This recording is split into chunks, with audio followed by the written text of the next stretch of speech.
The old woman's shrill shout sliced through the dawn stillness. "Get off my lawn this instant!" Behind me, the engine of a black SUV rumbled to life, and I knew my Secret Service detail had just stepped out of the car. What happened next shocked everyone and set off a chain of events no one saw coming. Stay with me. This is a story you need to hear. Before we start the story, comment below and let us know where in the world you're watching from today. And if you find this story impactful, don't forget to subscribe for more. The air was cool before sunrise, heavy with the scent of damp earth and honeysuckle. A pale mist curled around the low brick walls of the neighborhood, shrouding the tidy rows of front yards in a gauzy veil.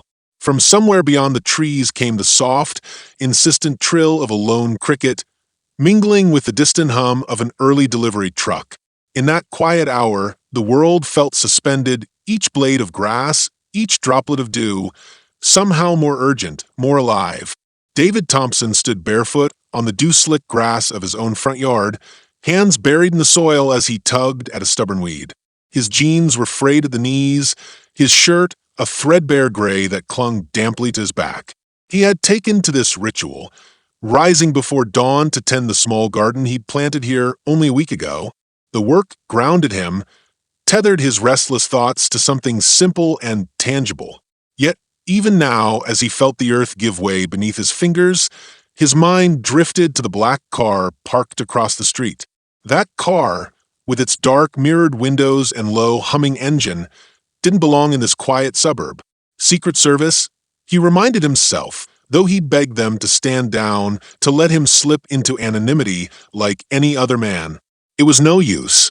The moment he stepped onto American soil, agents had materialized like vigilant ghosts, ever wary that the next headline might brand him a villain or martyr. He closed his eyes, inhaled the earthy fragrance of freshly turned soil, and tried to imagine himself as just another neighbor at dawn, wrestling with unruly weeds. A gull cried faintly overhead, slicing through the stillness. David crouched beneath the sweeping boughs of the old oak tree that dominated his backyard, its ancient limbs draped in lacy Spanish moss. The tree had survived storms and droughts. It seemed to promise resilience.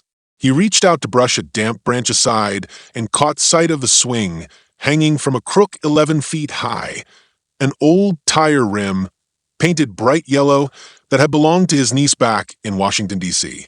He had brought it here with him, a small anchor to happier days. Memories fluttered. Laughter in a sunlit park, the feel of his niece's small hand gripping his, her freckled face alight with joy as she pumped higher and higher. He'd held her gaze, that fierce pride in her brown eyes, and for a moment believed he could rebuild everything he'd sacrificed. Now the swing creaked as a gentle breeze stirred the air, and David let his hand rest on the worn rubber as if drawing strength from its familiarity. He rose slowly, dusting soil from his palms. Across the street, a figure slipped from the tinted car. A man in a dark suit, earpiece glinting against his jaw. He stood perfectly still, gaze fixed on David's house. David's stomach clenched. He had promised his sister he would keep them safe, that no scandal, no threat would touch their quiet new life. But scandals had a way of following him, like shadows stretching beyond the light. He shook his head as if to clear it, then turned his attention back to the yard. A troop of robins burst from the hedge, their wings cutting sharp arcs against the gray sky. A single robin remained, perched on the stone border, its bright eye fixed on him. He wondered if they sensed the tension in the air or simply watched for the worms he might uncover. He knelt beside a cluster of wild daisies, their petals closed against the morning chill. Kneeling in that hush, he felt both small and enormous. Small before the gaze of a world that refused to let him go, enormous in the weight he carried of promises, regrets, and half-spun dreams. His cell phone buzzed in his pocket. He let it lie. Messages could wait. He had learned the hard way that every ringtone was a summons to another old contention. A reporter seeking comment, a lawyer issuing a reminder about defamation suits, a friend begging him to step back into the public eye. But he wanted none of it today. Today he wanted only to coax life from these stubborn weeds, to watch something grow when so many other parts of his life had withered. He stood and smoothed the front of his shirt, squinting toward the horizon as the first blush of sunrise painted the sky in pale gold. Light spilled over the rooftops, touching each chimney and rooftop with a fleeting warmth. A single sunbeam wandered down the street, crossing the hood of the black SUV, flickering on the agent's polished Oxfords. David felt a flicker of anger. Why would a man in a crisp suit glower at fresh sun rays?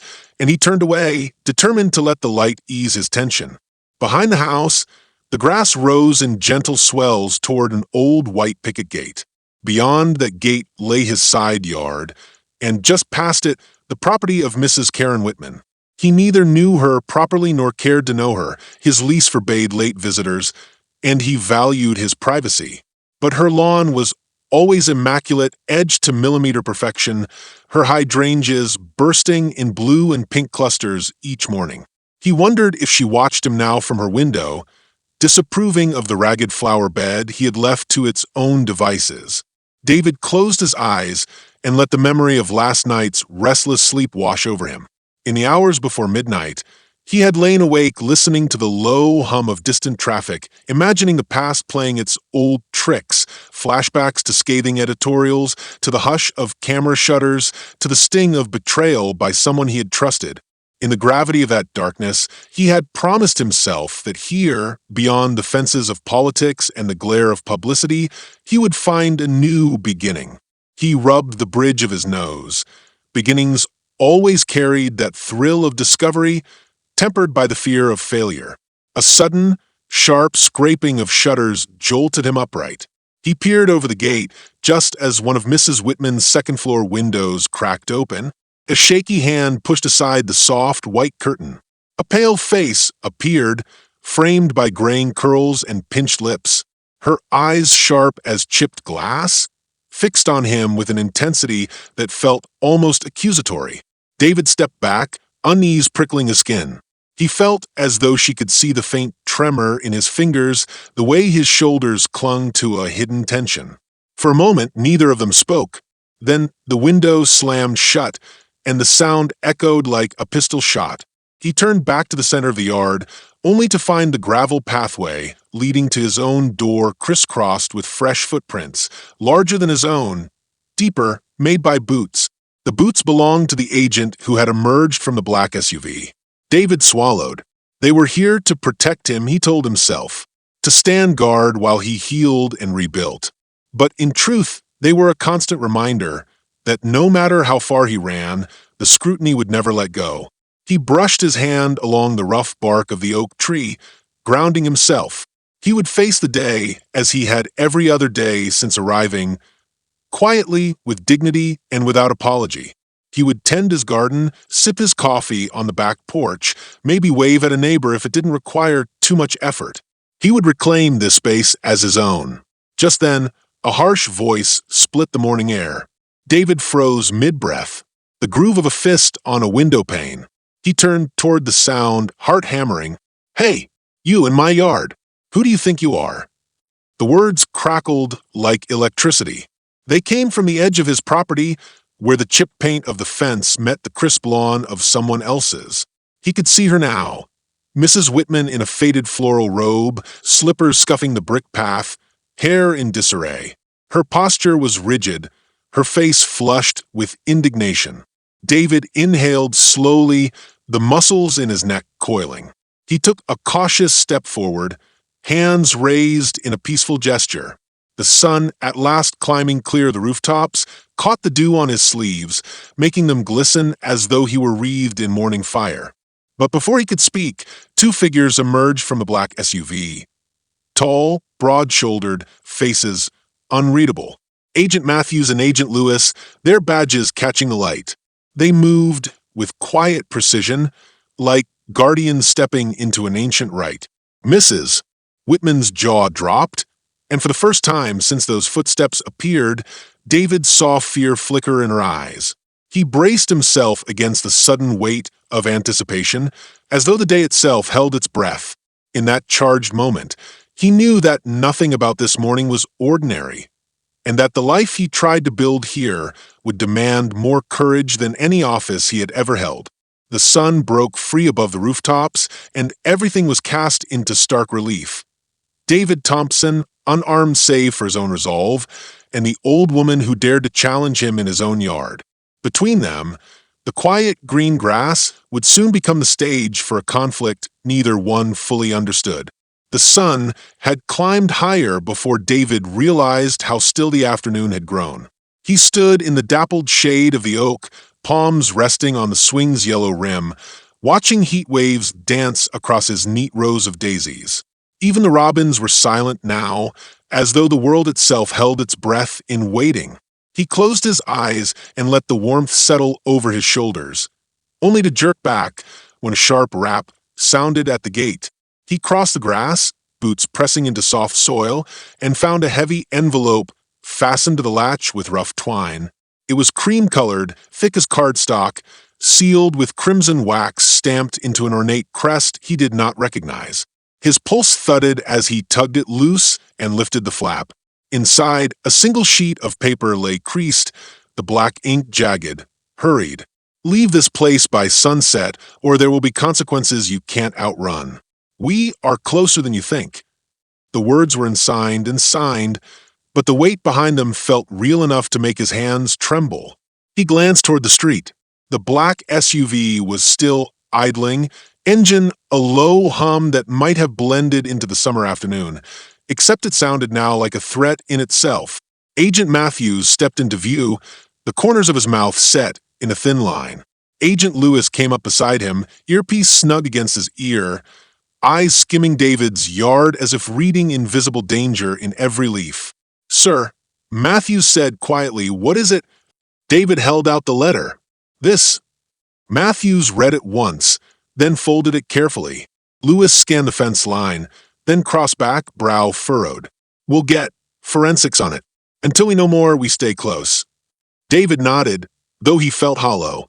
He had fled the glare of politics to find a measure of peace. This letter shredded that peace into jagged fragments. As Lewis radioed for backup, David turned the paper over in his hand. The crest was unfamiliar, but something about its curling scrollwork pricked at the back of his mind. He tucked the note into his shirt pocket and, with the agents flanking him, walked back inside. He found his sister, Sarah, in the kitchen, stirring tea leaves in a china pot. The afternoon light filtered through the lace curtains, dust motes drifting in slow spirals. Her face brightened when she saw him, but her eyes narrowed as she noticed his grave expression. "What is it?" she asked, setting the teaspoon down. "Open this," he said, sliding the envelope onto the table. Sarah's fingers hovered before she peeled it open and read the jagged script. She swallowed, then looked up at him, her lips pressed into a hard line. "They threaten you?" she whispered. "Not they. Someone." He rubbed his temple. "Someone who wants me out of here." Sarah reached across and squeezed his hand. "You're not going anywhere. We'll figure this out." He wanted to believe her calm certainty, but a cold finger of fear traced down his spine. He thought of Emma, the swing belonged to her, and she would be here this evening, tracking rabbits through the flower beds with her tiny polka-dot boots. The thought of harm touching her lit a spark of anger in David's chest. Whoever this was, he realized, had no respect for innocent bystanders. They saw weakness, they smelled opportunity. His phone buzzed then, an unknown number. He glanced at the screen but didn't answer. Why encourage them? He slipped it back into his pocket and turned away, forcing himself to smile at Sarah as she poured 2 cups of tea. That night, after he tucked Emma into bed via a video call, her freckled nose pressed against the camera, yawning, he returned to the porch. The world was quieter beneath a chandelier of stars. The street lamp past his driveway stretched a pale cone of light across the yard. The black SUV was gone. In its place, the hush of suburban darkness. David let himself breathe in deep, thinking the worst might be over. But from somewhere down the block came the click of a car door, faint but unmistakable. He slipped inside and looked out the front window. 2 figures stood beneath the streetlight, tall, broad-shouldered men in dark suits, their faces half hidden in shadow. David's heart lurched. The badges they flashed gleamed silver in the lamplight, But even from here, he sensed something off. Their manner was too casual, almost mocking, as though they were playing at authority. He grabbed a flashlight and padded onto the porch, his bare feet cool against the wood. "Can I help you?" he called, voice steady despite the thump in his chest. One man tipped his badge without stepping forward. "David Thompson? We need to see you for a few questions about state security materials." David frowned. State security? He'd been careful, kept his distance from all that. "I'm sorry, you've got the wrong man." The other man reached out, voice low. "We'll only take a minute." David's mind raced. He recognized the gambit. They wanted to lure him outside alone. He glanced back toward the window. Inside, Matthews and Lewis pressed close, eyes flicking between the imposters and David. At his subtle nod, they stepped around the corner of the house in unison, solid and sure. "Sir, step away," Matthews said, voice crisp. The imposter stiffened, turning. In the glow of the porch light, David saw the flash of fear in their eyes. For a moment, they were shadows without a stage. "Who the hell are you?" The first imposter spat, and he and his companion ducked back toward their car, engines roaring to life. The headlights cut bright beams across David's face, then vanished down the street. David exhaled, chest heaving. Matthews and Lewis closed in, agents in shadow against the brighter world. Matthews laid a steadying hand on David's shoulder. "They're professionals. Someone wanted you rattled." "Why?" David asked, voice rough. "Who would do this?" Matthews exchanged a look with Lewis. "That's what we're going to find out. But right now, you should stay inside." David turned off the porch light, plunging the yard into deep night. He locked the door behind him, every echo magnified in his own ears. Hours later, he lay awake in the dim glow of his bedside lamp, going over the evening's events in a loop. An envelope with no return address. Imposters with badges.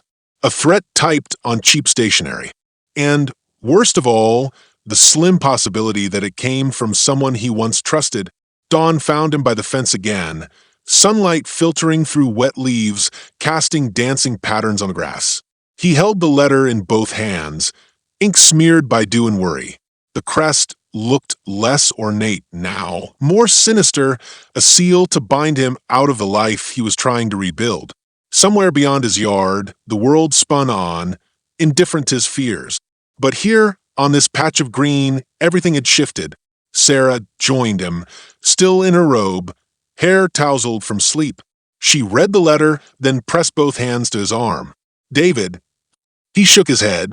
"I don't know who I can trust anymore." She met his gaze, resolve in her eyes. "You can trust me." He wanted to believe her, more than he'd ever wanted to believe anyone. Yet, as he folded the note and tucked it into his pocket, he felt the first real tremor of fear. Someone close to him, someone he'd never suspect, had to be watching. The agents may stand guard, but that threat had seeped past their line. The world he had tried to leave behind had found him again, and the rules of this new life stretched thinner than a spider's web under strain. David squared his shoulders. He would not run. He would not hide. He would meet this storm head-on. But as the sun rose in full glory, flooding the oak's branches with gold, he understood that the quiet promise of rebuild and renewal had cracked. The true battle was only just beginning, and trust itself might prove the greatest casualty. David woke before dawn again, the dim glow of his phone lighting the ceiling. He hesitated, thumb hovering over Sarah's name, then set it aside. He needed a moment alone, away from questions, away from well-meaning concern. He slipped on his slippers and crossed the hall to the living room, where the first pale light of morning seeped through the curtains.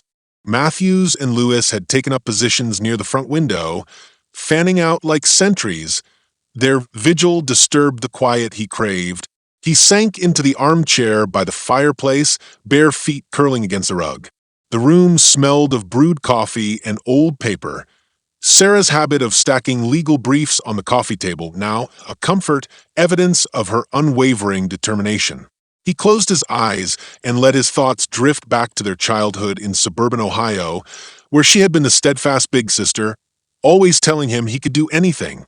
Back then, the world had been full of soft possibilities. He wondered when it had hardened around them. He rose and padded into the kitchen. Sarah stood at the counter, lips pursed as she measured coffee grounds. Her robe was wrapped tight, as if shielding herself from the chill that had nothing to do with the morning air. He filled the kettle and waited. Finally, she glanced over, her green eyes shadowed. "You're up early," she said. He offered a half-smile. "Couldn't sleep." She nodded, handing him a steaming mug. He inhaled the rich scent and felt a flicker of normalcy. But as he took a sip, he noticed the tremor in her hands. He set the cup down and reached for it, guiding her fingers. "Hey, you okay?" She hesitated, thumb rubbing the rim. "It's nothing." She paused, then exhaled. "I found something in the files last night." He frowned. "What kind of something?" Her eyes lowered. "A mention of your name before you even ran for office, in an internal memo dated 3 years ago. It was classified." Her voice faltered on the last word. "I didn't know why it was there. I haven't told Matthews yet." David's heart stuttered. "Why not?" "Because I'm not sure what it means." She sighed. "Maybe it was nothing. Maybe you authorized it back when you sat on the committee." She rubbed her forehead as if trying to ease a headache. "But if Matthews finds out I'm hiding this, he'll lose trust in us." David swallowed. He remembered those years, sleepless nights in stuffy committee rooms, the weight of decisions that could make or break careers. He'd tried to shield Sarah, but he'd never lied to her. "Let me see it." She retrieved a folder from a drawer and handed him a crisp sheet stamped top secret. He scanned the lines, a reference to surveillance on his communications, a directive to assign an intelligence officer to monitor his movements. Below, faded scrawl in an unfamiliar hand. High-risk individual, possible asset or liability. He looked up. "Why wasn't I told about this?" Sarah shook her head. "I don't know, but if it's tied to the threats, we need to understand it." David exhaled and rubbed his eyes. Trust had become a luxury he couldn't afford. He folded the paper with care. "I'll talk to Matthews today. We'll get to the bottom of it." She reached for his hand. "Promise me you'll be honest with him." He squeezed her fingers. "I promise." Later that morning, David met with Matthews in the small study off the foyer. The agent sat behind the desk, hands steepled, his dark suit and crisp tie a counterpoint to the disorder of David's life. Matthews's eyes were calm, but David sensed something restrained, a tension he'd seen only once before, when Matthews had faced a betrayal in his own past. "Sir," Matthews began, voice even, "we've traced the envelope to a printing shop several blocks away. No cameras, but witnesses recall a woman in a gray coat. The crest matches an old family seal, Whitman." David's pulse thudded. "Mrs. Whitman? You think she sent it?" Matthews shrugged. "It's circumstantial, but given her hostility, she's a person of interest." David felt a flicker of guilt. Mrs. Karen Whitman had become an unexpected presence in his life, her morning scoldings, her impatient tapping on the fence. He had assumed she was merely a cranky neighbor. Could she be something more? And the imposter agents, he asked, likely the same woman's accomplices. Matthews leaned back. "She's organized. She knows procedure well enough to fake badges. Whoever she is an amateur." David shook his head. "I thought she was just lonely." Matthews's gaze softened briefly. "People have their reasons, sir. You of all people know that." David nodded. He remembered the scandals that had surrounded him, supporters turned enemies, whispers of collusion, the sting of a friend's betrayal. He owed Matthews the truth about Sarah's find. "One more thing," Matthews said, eyes narrowing. "Your sister discovered a classified memo. Explain." David outlined the document's content. Matthews tapped his pen on the desk. "This was meant to secure you, sir, monitor you. Your own agency deemed you a potential risk. That's why they assigned an intelligence detail." David frowned. "Wouldn't they tell me?" Matthews sighed. "Not always. Sometimes information is rationed. But now that you're out in the open, you deserve answers." He stood, extending a hand. "You have my word, sir. I'll cooperate in full." David shook it. "Thank you." That afternoon, David compelled himself to visit Mrs. Whitman's house. The sun glinted off her hydrangeas in full bloom, petals the color of bruised sapphires. He tipped his cap and approached the front door. She answered promptly, arms folded, lips pursed in that familiar constricted line. "Mr. Thompson," she said, voice brittle. "To what do I owe this intrusion?" He cleared his throat. "Karen, I wanted to talk. About the letter and about us." Her eyes flicked to the fence, then back. "You and your agents have torn my morning peace to pieces. I demand you stop, whatever you're doing." He raised his hands. "I'm sorry. I never meant to disturb you. But things have become complicated. I've received threats. I believe someone's trying to scare me away." He paused, letting those words sink in. "I thought you might know something." She snorted. "Me? I'm a retiree who likes her garden. I wouldn't know scaring you would involve family crests and ID cards." David's stomach churned. Was she sincere or lying? He swallowed. "Look, Karen, I want to believe you're innocent. But if I'm going to press charges against whoever sent that letter and those imposters, I need your cooperation." Her expression shifted, cracks appearing in her armor. She hesitated, then glanced past him to the fence, where Agent Lewis stood, watching through the bars. "Your agents frighten me more than you do." He stepped closer to the gate. "I understand fear. I've been afraid my entire life. But I need to trust you. If you saw anything, cars, people, sounds, please tell me." Her eyes flickered, and for a moment her composure wavered. Then she swept past him, shoulders squared, and led him into her living room, a cozy space filled with lace doilies and porcelain figurines. She perched on the edge of a floral sofa, hands clasped tightly. There was a delivery van, brown with tinted windows, she said slowly. "I saw it park around midnight 2 nights ago. No one got out, but I heard muffled voices. Then the van left with lights off. I assumed it was drug runners." She laughed bitterly. "This neighborhood has changed." David took notes in his mind. "Thank you. Anything else?" She swallowed. "Sometimes I hear tapping on my windows at night. I thought it was raccoons or tree branches."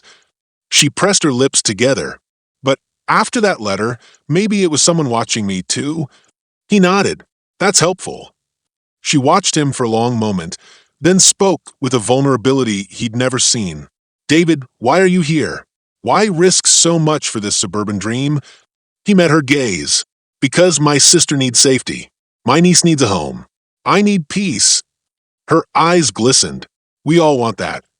In that moment, he saw her not as an adversary, but as a frail woman whose own past had hardened her. And he realized how little he knew about Karen Whitman, about the writer of the threats, about the hidden forces that trailed him like vultures. That evening, David sat with Agent Lewis on the porch steps, watching twilight spill over the fence. Lewis peeled off his suit jacket, loosening his tie. He offered David a bottle of water. "You've got a lot on your plate," Lewis said quietly. "Family secrets, shady neighbors." David exhaled. "It never ends." Lewis glanced at him. "I used to think my job was black and white, protect, serve, follow orders. Then I found out the guy I was guarding was part of a cover-up. From then on, I trusted my gut more than badges." David studied the agent's face in the dying light. "How could you work for him after that?" Lewis shrugged. "Because someone has to stand on the right side, eventually. That's why I got into the service." David nodded slowly.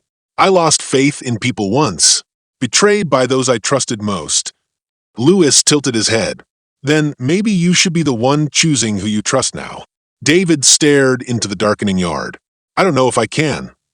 Lewis placed a hand on his shoulder. Late that night, Sarah found David poring over old campaign emails, searching for any clue to the crest on the letter. She sat beside him, weary but determined. "I cross-checked the logo with historical societies," she said, rubbing her eyes. "It belongs to a family that lost their fortune in a scandal a decade ago. They went off the grid, rumors of a vendetta." David closed the laptop. "A vendetta against me?" "Not you personally," she said, "but against anyone who rose too fast, who they felt betrayed the old guard." He shivered. "That fits Mrs. Whitman's bitterness." Sarah shook her head. Whitman is a different branch. Her ancestors stayed. This other family changed their name. They could be sending us on a wild goose chase. He rubbed his temples. So we're back at square one. She laid a hand over his. No, we know someone wants to hurt you. We know there's a woman in gray, and that she's organized. We have snippets, the van, the tapping, the classified memo. We're building a picture. David met her gaze, pride and worry mingling. I couldn't do this without you. She smiled faintly. You do the same for me. He leaned in, brushing his forehead to hers. In the tender press of that moment, they found solace. Two people bound by blood and a shared fight. Outside, the oak's silhouette stood sentinel, branches swaying in a breeze that carried distant threats on its wings.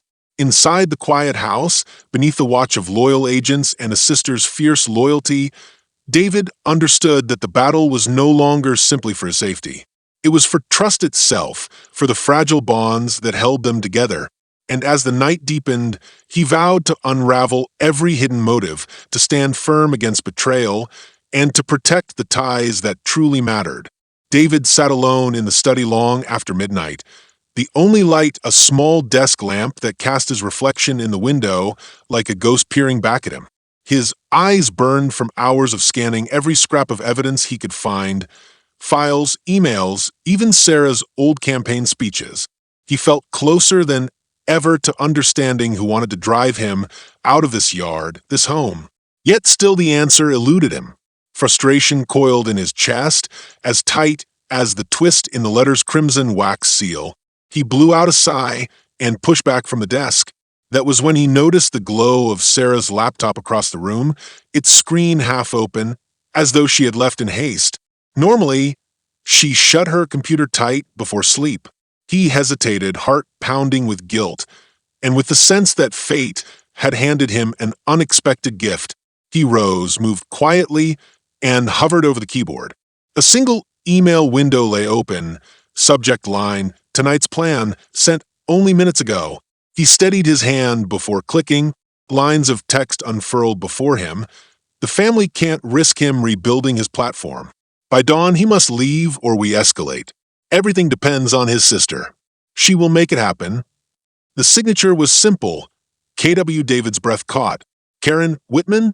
But this message came not from her unlisted number, but from Sarah's account. His head spun. He scrolled further, a sent folder filled with emails to a burner address, sent at odd hours, each one signed Karen. He closed his eyes, the chair pressing cold against his back. Could it be? Sarah, the sister who had comforted him, who had fought beside him against unseen forces, was the writer of the threats? It felt impossible. His pulse thundered. He stared at the email's timestamp just 2 hours ago. He traced the mouse to the folder where Sarah's notes lay, and underneath the drafts tab, he found draft responses to himself, half-written replies that he'd never sent, written in Sarah's loopy script, pleading for David to understand why we must push him. His mind reeled, and he sank to the floor. The agent's words echoed, trust actions, not words. Sarah's actions had been impeccable. She stood by him, she researched the crest, she warned him, she comforted him. But all along, she'd been staging the entire campaign to save them. From what? From his own ambition? She believed that if he stayed hidden, they would have peace. And she'd taken matters into her own hands, wearing the gray coat, hiring imposter agents, sending the letter sealed with the crest. David forced himself to his feet. Everything he held dear trembled beneath this revelation. He staggered back into the living room, where Matthews sat slumped in an armchair reviewing logs. The agent looked up at him, surprise chasing away fatigue. Sir. David's voice trembled with betrayal. Sarah. Matthews set aside his files. Sir. She's behind it, David said, voice low. My sister. She's the one writing those emails. He held out the laptop. Matthews's face hardened as he read over the open draft. The agent rose and crossed the room without a sound. He closed the laptop and pocketed it. We'll verify logs, he said quietly. David sank into the couch, shaking. The house was silent, but for the tick of the kitchen clock. He pictured Sarah's face, gentle, determined, loving, and now twisted by something he could barely grasp. Not rage, not anger, but fear. Fear that her brother's past would crush their future. In the hallway, soft footsteps approached. Sarah stood in the doorway, eyes red, brushing a strand of hair behind her ear. "David," she said, voice small. She held a folded piece of paper. "I wanted to tell you." He rose, each step heavy. "You lied to me," he whispered. "You sent the threats. You hired fake agents. You tried to scare me away." Tears welled in her eyes. She stepped closer, arms shaking. "I'm sorry," she sobbed. "I couldn't watch you drown yourself back in that world. You were going to give speeches, write op-eds, be dragged through headlines again. I thought if I scared you enough." "You took away my choice," he cut in, voice breaking. "You decided for me." She exhaled, as if forced breath past her lips. "I love you, but I couldn't lose you. I thought if you stayed hidden, you could be safe. Safe from politics, from betrayal, from everything." David's vision blurred. "I needed your trust more than your protection." Behind them, Matthews cleared his throat.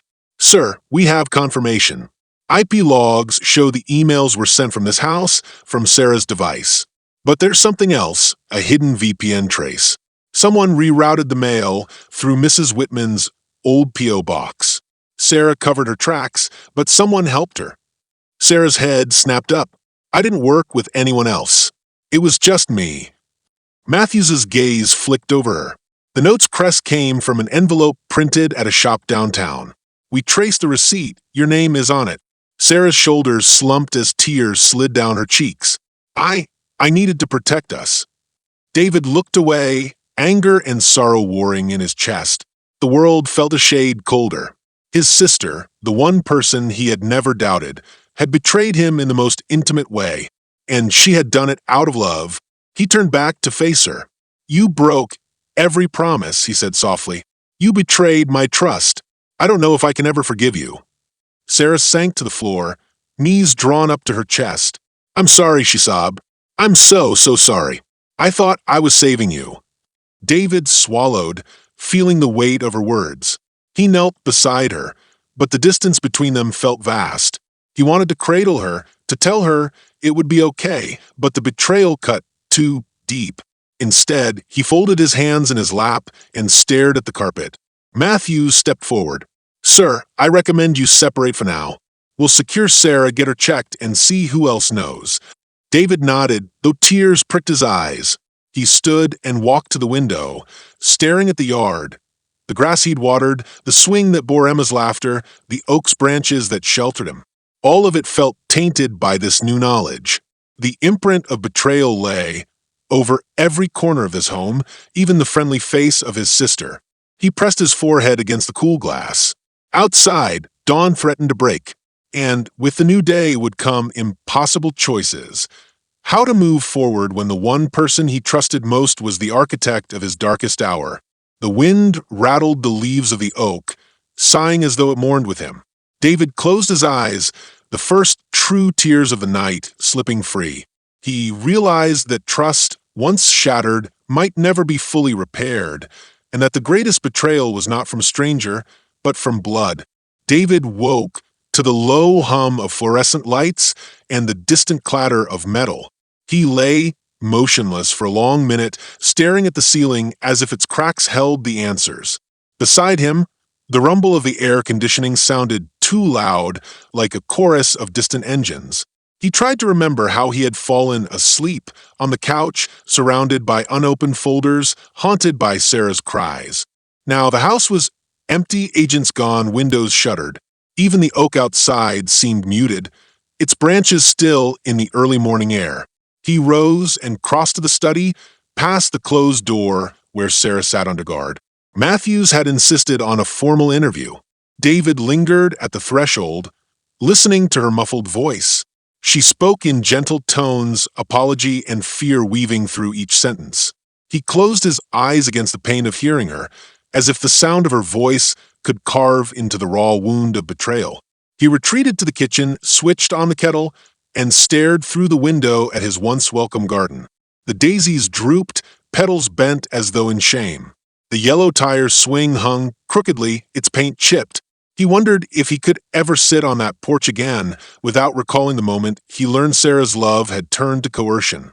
The kettle clicked off. He poured water into 2 chipped mugs, one for himself, one he carried upstairs. Tea did little to warm his hands. He climbed the stairs and knocked softly on Sarah's door. She opened it a crack, eyes red-rimmed but defiant. "I brought tea," he said, voice gentle. She didn't speak, only nodded and let him in. He set the mugs on the narrow dresser. Sarah sat on the edge of the bed, back straight as a soldier on parade. "I'm sorry," she whispered before he could speak. Her apology felt too small for the gulf between them. He took a steadying breath. "I need to know why," he said quietly. "Why you thought this was the only way." Sarah's chin trembled. "Because I was afraid. Afraid you'd go back to politics, to headlines, to enemies who would tear you apart. I thought if I scared you enough, you would stay safe here with me." Her hands twisted in her lap. I thought protecting you meant keeping you away." David closed his eyes. Every word pulsed with both love and dread. "You robbed me of choice," he said. "You decided what was best for me, for us." She looked up, tears spilling freely now. "I know it was wrong. I don't expect you to forgive me." He turned toward the window, hands pressed to the cool glass. Outside, the grass seemed to hold its breath. He pictured Emma's freckled face, joy bright in her eyes when she'd pumped that tire swing. Would his niece ever feel safe here again? Sarah stood and came beside him, voice barely above a whisper. "I'll do whatever it takes to make this right." He didn't answer. Hours later, Matthews and Lewis returned, their suits crisp despite a long night. Matthews carried a tablet displaying new footage, a woman in a gray coat, Sarah, entering Mrs. Whitman's garden under cover of darkness. She carried a small package and taped it to the gate latch. Then she paused, hand trembling before slipping away. Karen Whitman's face flickered on screen too, anger etched in her eyes as she read note. David watched the loop twice, then felt bow rise. He realized Sarah had not acted alone within these walls. She had used their yard as one of her stages. She'd involved the neighborhood, involved them all. The betrayal radiated outward, each layer deeper than the last. Matthews spoke gently. "Sir, I know this complicates things, but we need to decide, is Sarah walk in custody or do we hold her?" David's throat tightened. He looked at Sarah, whose head sank. He breathed out slowly. "She'll stay here, under supervision," he said. "I need her near." Lewis gave him a surprised look. "Sir, that could jeopardize the investigation." David shook his head. "I can't," he hesitated, then squared his shoulders. "I can't let her go somewhere else. Not yet." Matthews nodded reluctantly. "Understood." By midday, the first real storm of tension blew in. A black sedan pulled up, 2 uniformed officers stepped out. They introduced themselves as local police and presented a warrant. Karen Whitman had filed a trespass complaint and an alleged assault, claiming that David had threatened her at the fence the first morning. She sought a restraining order. David's heart pounded. "This is retaliation," he said, pointing at the garden camera feed on the warrant. The footage ran backward, distorted, a composite image that made him appear looming menacing.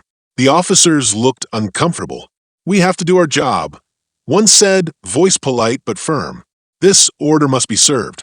David closed his eyes. Another betrayal pierced him. From a neighbor he'd once pitied, from a judiciary swayed by half-truths. He could fight it, but that fight would feed headlines, draw the glare of cameras. He might lose the peace he sought, the anonymity he craved. His phone buzzed, an unknown number. He let it ring out. The officers served the papers. David signed under protest. As they left, he felt his own signature weigh a ton. A promise to keep distance from Mrs. Whitman he did not intend to keep. He crushed the papers in his fist and swallowed hard. That afternoon, Sarah slipped into the room he'd cleared for her, eyes bright with apology. "They served you," she said softly, pointing at the crumpled papers on the floor. He turned away, voice flat. "They believe her over me." Her face went pale. "Maybe we can get it overturned." He shook his head. "I don't know if I have the strength." Sarah crossed to him, hands trembling. "David, look at me." Her eyes held his, raw with sorrow. "I'm so sorry, but you have to fight this." His jaw clenched. He remembered Emma's laughter, Sarah's early care, Matthews's steady presence. He forced himself to meet Sarah's gaze. "I can't do it alone," he admitted. She reached for his hand. "You're not alone." Evening settled like a velvet cloak. David stood on the porch, tea in hand, listening to the cicadas' song. He spotted a fresh message on his phone, text only, "You think you know betrayal?" The sender was unknown. He stared at the words, their promise of more to come chilling his bones. Footsteps sounded on the gravel path. Matthews joined him, hands folded behind his back. He offered a quiet nod. "We traced that number. It's unregistered, likely a burner, but its origin is local. Someone here." David's chest tightened. "So, this isn't just Sarah's doing?" Matthews shook his head. "No, there's a network, a group that sees you as a threat. They recruited Sarah." Anger flared in David's chest. "She told me she did it alone." Matthews placed a hand on his shoulder. "People lie to themselves when they believe in a cause." David stared into the dark yard, the oak's silhouette looming. He realized he had a choice. Retreat, let the network claim victory, let Sarah's fear become his prison, or stand tall, claim his voice, expose them. But to do so risked everything he had built here. He weighed the cost, privacy, safety, the fragile trust of his niece. He turned to Matthews, resolve sparking in his eyes. "What do we need to do?" Matthews gave a thin smile. "First, we clear the restraining order. Then we root out every contact Sarah made. And, sir, you need to speak." David inhaled, the night air filling his lungs. Speak to whom? A crowd? A camera? No, he would speak to the truth. Not in op-eds or debates, but here, on this porch. He would invite the neighborhood, let them hear his side. He would call Emma home, speak to his sister, confess his own guilt for failing to see the bigger picture. And he would confront Karen Whitman, no lawyers, no cameras, in her garden at sunrise. Matthews raised an eyebrow. Bold. David smiled, tired but certain. "I've never been good at anything else." Later that night, David crouched in the pale glow of his phone light, drafting a message to the block's WhatsApp group, an invitation to gather at his home tomorrow morning, peacefully, to hear what really happened. He hesitated before sending, fingers trembling. Then he tapped send. He slipped into bed, heart racing, mind alive with possibility. Sleep came in fragments, visions of neighbors' faces, of Sarah's tear-streaked apology, of the oak's branches reaching skyward. In the darkest hour before dawn, he felt something stir, a blend of fear and hope, the raw edge of courage that had carried him through war rooms and scandal sheets. He understood now that the real battle was not for his yard, his safety, or even his reputation. It was for connection, for the fragile trust that bound people together. And as the pre-dawn light crept through the blinds, David Thompson knew he would meet this challenge head-on, come what may, with every ounce of his truth laid bare. Dawn came softly, a pale wash of pink and gold creeping over the rooftops. David stood on the edge of his porch, the boards cool beneath his bare feet, and watched his neighborhood gather on the damp grass. A thin mist curled around the old oak, its branches splayed like silent witnesses. Neighbors, some curious, some wary, clustered along the white picket fence. Mrs. Delgado from 2 doors down in her slippers, Mr. Patel clutching a thermos of chai, teenage girls in pajamas peering from behind their mothers, and at the front Karen Whitman, arms folded, eyes unreadable. Beside David, Sarah's hand found his, fingers trembling. She wore a simple dress, hair pinned back, face pale, but resolute. 20 yards away, Agents Matthews and Lewis stood at the ready, their dark suits a quiet promise that things would stay peaceful. In the distance, Emma waved from the sidewalk, her polka dot boots muddy from last night's storm. She pressed close to her mother, but her bright eyes shone with excitement. David inhaled deeply, tasting dew and hope and something close to fear. He had never been more exposed, no podium, no cameras, only truth. He raised a hand and the crowd stilled, curious faces lit by morning's glow. "Thank you," he began, voice low but steady. I asked you here because I owe you the truth." He paused, glancing at Sarah before meeting Karen's guarded gaze. 2 weeks ago, I thought I could rebuild, quietly. I let my past, a past of headlines and betrayals, drive me to hide. My sister, Sarah, tried to protect me. She sent letters. She hired imposter agents. She thought scaring me would keep me safe. Gasps rippled through the crowd. Sarah's face crumpled, but she looked up, shoulders squared. "I'm sorry," she said, voice small but clear. "I was wrong." David swallowed. But it wasn't her alone. We discovered a network, people who still saw me as a threat. They used my sister's love and my neighbor's fear to push me out. He nodded toward Matthews. These agents tracked communications. We traced the letters, the messages. Matthews stepped forward, holding up a tablet showing the crest and email logs. We now have enough to identify and arrest those responsible. A murmur of relief passed through the listeners. Karen's eyes softened. She stepped forward, the crisp morning air catching her robe. I believed every word Sarah wrote. I was angry, afraid. I didn't know better. Her voice cracked. I saw a man looming over my fence. I never heard the truth, until now. David dipped his head and offered her a tentative smile. "I forgive you." His words floated across the yards. She exhaled, tears glinting in her eyes. He turned back to the crowd. "I've signed a restraining order against Karen, but I won't enforce it. I trust her now, and I trust all of you." A ripple of applause broke out, polite at first, then warmer as neighbors exchanged glances. Mr. Patel stepped forward, chai in hand. "Mr. Thompson, thanks for explaining. We've all made mistakes."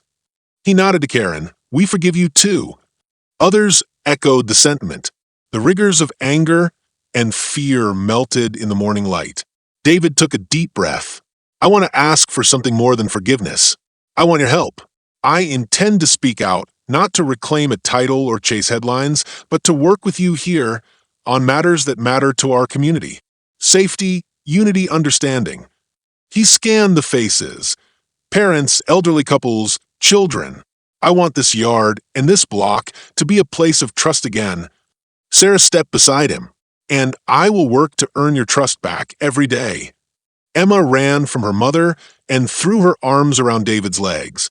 He knelt, lifting her into his arms. She buried her face in his shirt and whispered, "I knew you'd be okay, Uncle David." He held her close, heart full. "I'll be more than okay. Pumpkin, I'll be here with you."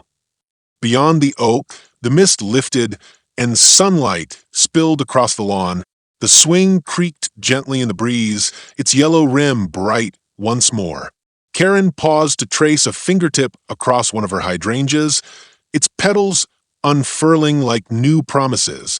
Sarah released David's hand and squeezed his back.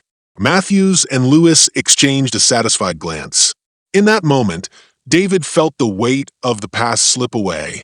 He had faced betrayal by the one who loved him most, weathered doubt and fear, and still stood ready to rebuild. The moral of his story was simple. Truth has power, even when it hurts, and love, though it may lead us astray, can guide us back when we own our mistakes. As neighbors drifted forward to greet Sarah, to shake Matthews's hand, to hug Karen, David rose and stood tall beneath the oak. He closed his eyes and let the warmth of community settle over him. When he opened them again, the yard was alive with laughter and conversation. Somewhere in the shimmer of morning light, he heard the faint trill of a cricket, no longer an omen, but a soundtrack to new beginnings. Morning light drifted through the curtains as David awoke to the soft hum of life stirring beyond his window. The yard was empty now, no neighbors clustered at the fence, no agent standing watch. Only the old oak remained, its branches stretching high into the sky as though bearing witness to all that had come to pass. He lay still for a moment, letting the quiet settle around him like a promise. When he finally rose, he found Sarah in the kitchen, tea in hand, her robes tied loosely. She looked up, offering him a small, hopeful smile. He stepped forward and she handed him a mug. Its warmth seeped into his palms. "Thank you," he said, voice gentle, "for being here." Sarah's eyes glistened. I wouldn't have missed it for the world. They stood side by side at the counter, sipping tea in silence. Outside, Emma's laughter rang out as she chased butterflies across the lawn, bright wings flickering in the sun. David watched his niece, free and joyous. In that moment, he felt a quiet tide of hope wash through him. Life, after all, could grow again, even in soil that had been trampled by fear. A soft knock sounded at the doorframe. Agent Matthews appeared carrying 2 boxes of tools, a trowel, gloves, packets of wildflower seeds. Agent Lewis trailed behind with a picnic basket. "Morning," Matthews said with a grin. "Thought you might need reinforcements." David opened the door wide. The agents set the boxes on the porch and began unpacking. Neighbors, curious once more, peeked through windows or strolled by with coffee. Mr. Patel paused to offer freshly baked biscuits. Mrs. Delgado brought over a thermos of lemonade. Even Karen Whitman, dressed in a light blouse and jeans, carried a bag of soil amendments. Without speaking, David crossed the porch and took Matthews by the arm. "Let's do it," he said. They spread out along the garden beds. Sarah knelt beside David, pulling weeds with careful precision. Karen crouched nearby, eyes bright as she examined the struggling daisies. Emma scampered in and out, scattering seeds with giggles. A sense of community filled the air, neighbors chatting as they worked, exchanging tips on compost and sunlight. As he tamped down fresh soil around a new row of lavender, David felt Sarah's gaze on him. He paused and wiped sweat from his brow.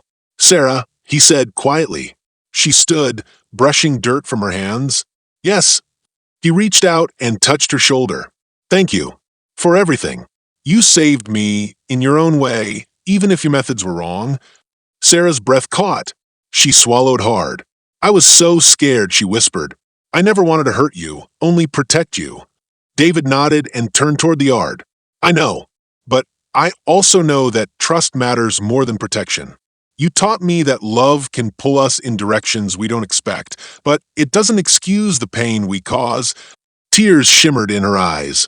"I'll spend the rest of my life earning back your trust." He tipped her chin gently, looking into her eyes. "And I'll spend mine learning to forgive because I love you." They embraced, the weight of betrayal slipping away with each steady heartbeat. Later, as the morning sun climbed higher, neighbors gathered at the picnic table under the oak's spreading branches. There were sandwiches, fresh fruit, and pitchers of iced tea. Laughter mingled with the rustle of leaves. David stood at the head of the table, glass of lemonade in hand. "I want to thank all of you," he began, voice ringing with warmth. "This garden is more than flowers and grass. It's a symbol of what we can build when we trust one another. I know I asked for your forgiveness yesterday. Today, I ask for your partnership." Heads nodded around the table. Karen raised her glass. "To community," she said, and others echoed the sentiment. As the toast faded into happy chatter, David slipped beside Sarah. "You know," he said softly, "I almost didn't come out of the house this morning. I was afraid of how people would see me after everything." Sarah laid a hand on his arm.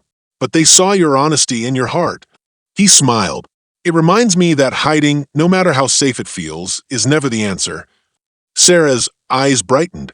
"And telling the truth, even when it hurts, is how we heal." He nodded, looking across the table where Matthews traded gardening lore with Mr. Patel, and Lewis helped Emma tie her shoelaces. The bonds woven in this half hour would hold firmer than any legal order or secret plot. That afternoon, after the last plate of cookies was cleared and the agents packed away their tools, David and Sarah sat on the porch swing. The yellow rubber rim gleamed in the sunlight, newly painted. Emma played in the grass, building daisy chains and humming to herself. David closed his eyes, letting the breeze brush across his face. "I've been thinking," he said, "about all this, about fear, control, the way it drove us apart." Sarah leaned into him. "I've been thinking too." He exhaled slowly. "I realized I tried to control my own fate by hiding, and you tried to control mine by scaring me. In the end, both of us lost sight of freedom." She tilted her head. "Freedom, true freedom, comes from owning our choices, not running from them." He nodded. "Exactly. And it comes from trusting that those who love us can stand beside us, no matter how scary the path becomes. Sarah squeezed his hand. Let's promise each other no more secrets. He turned and kissed her forehead. No more secrets. In the soft late afternoon glow, David felt his heart ease into a deeper place of peace. He thought of the moral he would carry forward, that love untempered by honesty can warp into something unrecognizable, and that forgiveness, when offered freely, can transform the hardest lessons into seeds of new beginnings. As dusk approached, Emma ran up and flung her arms around his legs again. Uncle David, she said, look, I made a crown. He crouched and placed a chain of daisies on her head. She beamed up at him. He scooped her into his arms, spinning gently. It's perfect, he said, laughing. Sarah stood beside them, watching with a soft smile. David realized then that the true resolution was not a neat ending but a shared commitment, to face challenges together, to speak truths even when they wound, and to forgive repeatedly as the heart grows stronger. That night, as David tucked Emma into bed via video call, he paused at her door and whispered, "Good night, sweet girl. I'll see you soon." He stepped back into the living room, where Matthews was gathering up surveillance logs for follow-up. All set, he asked. Matthews nodded. The network's exposed. Arrests will follow. Rest easy, sir. David offered a grateful smile. Thank you for everything. As Matthews left, David turned back toward the window, looking out at the oak, the swing, the garden now blooming in wild profusion. He thought of the moral reflection that would guide him. That life's greatest victories come not from shielding ourselves from pain, but from walking through it with honesty, compassion, and the courage to rebuild. He closed his eyes, breathing deeply. Tomorrow would bring new challenges, lawsuits to settle, headlines to write, perhaps even old enemies to confront. But tonight, in the hush of home, he felt ready. With Sarah at his side, Emma in his heart, and a community at his back, he knew that trust, once cracked, could be mended stronger than before. And as he switched off the light and let the house fall into darkness, he carried that truth like a flickering lantern into the night, guiding him toward whatever dawn awaited. Share your thoughts in the comments below. If you enjoyed this story, don't forget to like it, share it with your friends, and subscribe to the channel for more meaningful stories. Thank you for watching, and see you in the next video.